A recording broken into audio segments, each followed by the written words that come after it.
Bienvenida a Kenneth Smith Ramos, ex jefe de la negociación técnica para el TEMEC. Gracias por estar con nosotros. Como siempre, un gustazo saludarte. Bienvenido.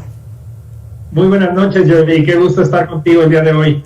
Oye, siempre te agradecemos la claridad para que todos logremos entender el impacto que va a tener sobre nuestras vidas este tipo de temas. Primero que nada, ¿qué tan cerca estamos de lograr esa autosuficiencia alimentaria? Si es que estamos en el camino correcto. Mira, yo creo que las declaraciones del secretario Villalobos apuntan hacia que México está tratando de fortalecer la capacidad de proveer suficientes alimentos para la población a nivel nacional. Creo que se están haciendo esfuerzos adecuados en ese sentido, pero hay que tomar en cuenta que en un mundo globalizado y con la red de tratados comerciales que tiene México en vigor, gozamos de la posibilidad de no solo consumir los alimentos que producimos aquí en el país, sino exportar una cantidad importante de ellos al extranjero, principalmente al mercado de Estados Unidos, donde dominamos en los rubros de frutas y hortalizas, lo cual significa mejores ingresos para nuestros agricultores, y también poder obtener de nuestros principales socios comerciales algunos productos claves para nuestro país en el sector agropecuario, donde somos deficitarios, como granos y oleaginosas. Entonces no hay que ver el tema simplemente como un juego suma cero, donde tenemos que tratar de producir todo lo que consumimos en el país, sino que por supuesto debemos fortalecer la producción de estos cultivos básicos en el país, pero también entender que podemos complementarlos a través de la relación con nuestros principales socios comerciales. Hablemos del pago a los trabajadores del campo. El gobierno federal asegura que está haciendo todo lo posible por garantizar mejores salarios a los hombres de campo. ¿Es así? Mira, este es un tema muy importante y desde hace ya décadas se ha trabajado en los esfuerzos para mejorar los salarios y las condiciones de los trabajadores rurales. Yo creo que un avance importante que tenemos en términos de la política pública en nuestro país es la reforma laboral que se llevó a cabo recientemente justamente para fortalecer los derechos de los trabajadores, el derecho a la negociación colectiva y a la democracia sindical. Y esto está apuntalado por el capítulo laboral del TEMEC. En el Tratado México-Estados Unidos-Canadá tenemos medidas muy sólidas para robustecer esta protección de los derechos de los trabajadores. Entonces, son nuevas disposiciones que tenemos, compromisos internacionales fuertes, sujetos a solución de controversias, y entonces eso fortalece la posibilidad de que los trabajadores tanto del campo como del sector industrial obtengan mejores condiciones laborales. Y respecto a la competitividad de México en estos momentos, cuando se habla de un mundo globalizado, porque estamos dentro del TEMEC, ¿cómo estamos? Mira, México tiene una gran ventaja, que es tener una red de tratados comerciales con más de 50 países. Nuestro principal socio, por supuesto, es Estados Unidos. Nuestro principal tratado es el TEMEC. Y desde que entró en vigor el TEMEC estamos viendo cifras muy sólidas en términos de comercio.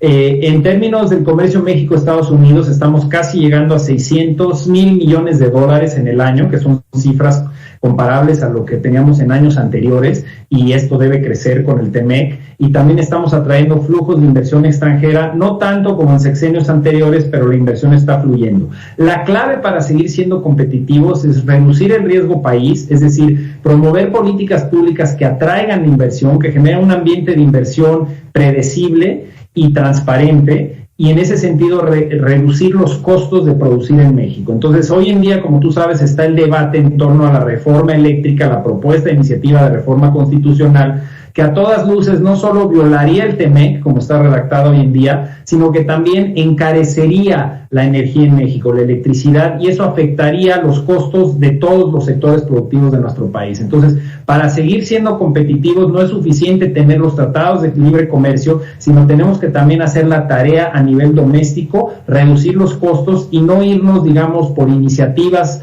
de carácter político, como así denominaría yo esta reforma eléctrica, sino enfocarnos en cómo podemos reducir los costos de producción en nuestro país, y eso va a ayudar más a nuestra competitividad. Pero precisamente hoy el subsecretario de Autosuficiencia Alimentaria de la Secretaría de Agricultura aseguraba que la reforma eléctrica es esencial, la contrarreforma de López Obrador es esencial para garantizar la seguridad alimentaria. Mira, yo te diría que al final de cuentas hay que analizar los datos duros, es decir, cuando analizamos los costos que ya existen en México por kilowatt comparado, digamos, con otros países del mundo y más allá, los costos de kilowatt que son 3 veces o 4 veces más baratos cuando se produce electricidad a través de energías renovables, que con procesos, digamos, que utilicen carbón o combustóleo, que además de contaminar de una manera impresionante, son mucho más caros. Ahí te responde a la pregunta que me estás haciendo. Al final de cuentas, si nosotros queremos ayudar al campo, tenemos que generar oportunidades de inversión, tenemos que reducir los costos de producción, y hay grandes sectores como el sector cañero, por ejemplo, que es un gran usuario de electricidad, que se va a ver sumamente dañado si por un lado se incrementa la tarifa eléctrica y por otro lado van a perder la posibilidad de ellos mismos generar su electricidad a través de procesos limpios, que es utilizando, digamos, los residuos de la caña y tener que regresar al uso de carbón y combustóleo. Entonces, yo creo que es al revés. Yo creo que esta iniciativa de reforma constitucional va a dañar la competitividad del país si se aprueba como está, por el hecho de que va a encarecer el costo de la electricidad y va a generar desincentivos para que avancemos hacia una transición energética que se base en el uso de energías renovables que son más limpias y más baratas. ¿Le pega, por ejemplo, al tema de la desigualdad de los trabajadores del campo y de la ciudad? ¿Esta reforma eléctrica sería contraproducente para esas personas que viven y dependen del campo? Mira, se ha tratado de manejar la noción de que inclusive después de la reforma eléctrica, si se aprueba, los costos, digamos, de tarifas domésticas no van a subir. Y entonces esto se maneja como un plus, digamos, para el ciudadano. Pero la realidad es muy diferente, porque para mantener esos costos subsidiados de tarifas domésticas, el gobierno va a tener que subsidiar enormemente estos costos, estas pérdidas de Comisión Federal de Electricidad para mantener esas tarifas domésticas bajas.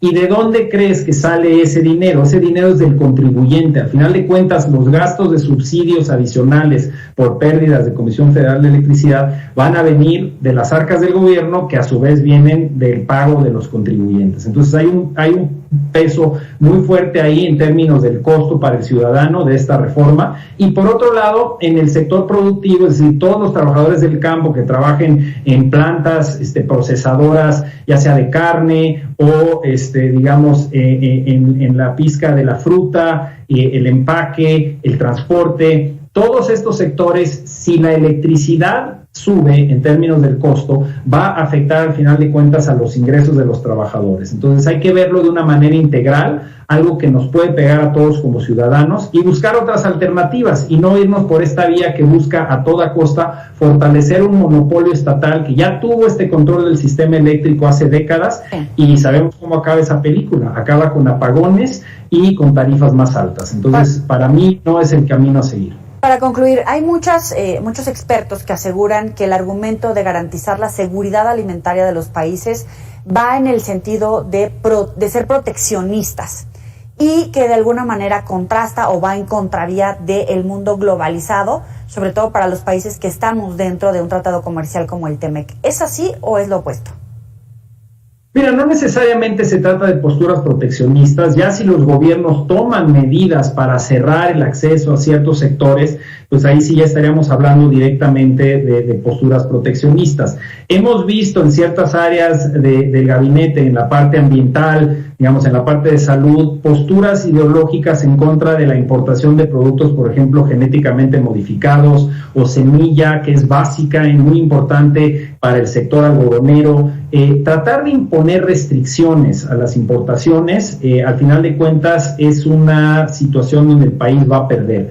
Va a perder porque en un mundo globalizado y con los tratados de libre comercio que tenemos, como mencionaba yo al inicio de la entrevista, podemos beneficiarnos de este gran acceso sin límites al mercado de Estados Unidos de nuestros productos y complementar aquello que no podemos producir en suficientes cantidades en nuestro país. La vocación productiva de Estados Unidos, con las grandes planicies, gran acceso a agua, hace que sean grandes productores de granos y oleaginosas a buenos precios. En México la situación es diferente, podemos producir frutas y hortalizas todo el año, venderlas en México, pero también en Estados Unidos. Entonces hay que ver el tema como un esquema en donde buscamos incrementar la producción de nuestro país porque es bueno para nuestro pueblo, pero al mismo tiempo que complementemos la producción con importaciones de nuestros principales socios comerciales y que aprovechemos esos mercados. El camino para el beneficio y crecimiento del campo no es el camino del proteccionismo, es al contrario, es abrirnos a la globalización e incrementar la inversión y la productividad del campo. Bien, como siempre, un gusto platicar contigo. Muchísimas gracias, Yoli. Hasta luego.